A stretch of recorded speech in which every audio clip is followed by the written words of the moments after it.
Les années 2020 sont définitivement une période de nostalgie pour la télévision française.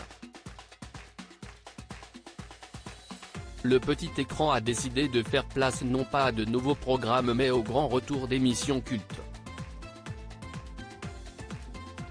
CIST ainsi que les fans du groupe Les Inconnus que constituent Pascal Légitimu, Bernard Campan et Didier Bourdon retrouveront leurs idoles sur TF1 en prime time ce lundi 14 novembre.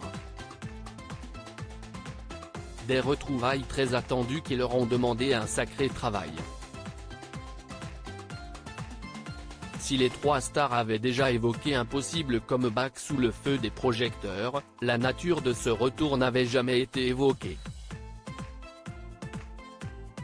Les années sont passées et rien n'a changé entre les trois comparses. Malgré une séparation des chemins et un éloignement pour leurs carrières respectives, Didier Bourdon n'a jamais perdu de vue Pascal Légitimu et Bernard Campan. Tout comme il n'a jamais perdu la femme la plus importante de sa vie, Marie Sandra.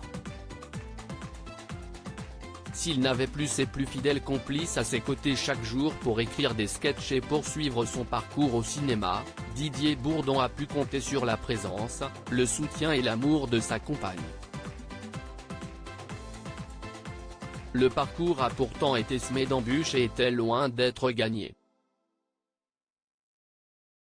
D'ordinaire mannequin, CIST sur le plateau du tournage du film 7 ans de mariage, dont Didier Bourdon partageait l'affiche avec Catherine Fro en 2002, que les chemins des tourtereaux se sont croisés pour la première fois.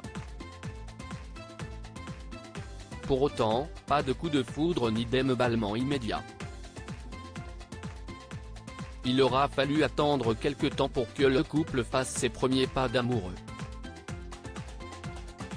Ça a pris un moment comme le confiait Didier Bourdon et Marie Sandra à Paris Match en 2009, le rapprochement s'est fait progressivement, ça ne s'est pas fait tout de suite, ça a pris un moment.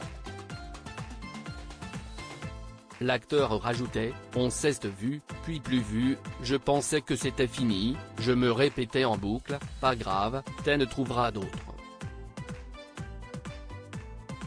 Et puis mon père est mort et, quelque temps après sa disparition, une voix intérieure m'a dit d'aller chercher Marie.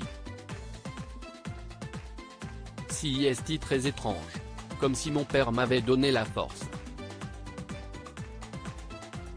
Didier Bourdon a fini par prendre son courage à deux mains et s'est rendu chez l'heureuse élue, lançant officiellement le début de leur belle romance. Les amoureux roucoulent toujours 20 ans après leur rencontre. Marie Sandra et Didier Bourdon ne sont d'ailleurs plus seuls. En 2006, ils devenaient les parents d'une petite fille prénommée Clélia avant que Natacha ne pointe le bout de son nez en 2010.